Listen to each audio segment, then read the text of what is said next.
আসসালামু আলাইকুম ওয়া রাহমাতুল্লাহি ওয়া বারাকাতুহু।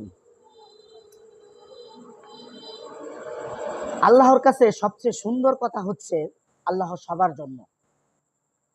যে নামাজ পড়ে আল্লাহ তার, যে নামাজ পড়ে না আল্লাহ তারই, যে পর্দা করে না আল্লাহ তার, যে পর্দা করে আল্লাহ তারই।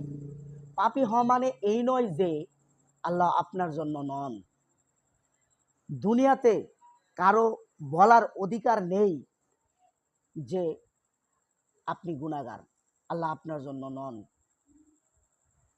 আল্লাহ ততক্ষণ পর্যন্ত তোমার জন্য তওবার দরজা খোলা রাখেন যতক্ষণ পর্যন্ত তোমার শেষ নিঃশ্বাস না আসে। কখনো আল্লাহর রহমত থেকে আশা হারিও না।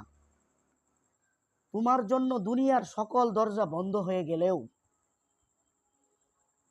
তখনও তুমি আল্লাহর দরজা খোলা পাবে।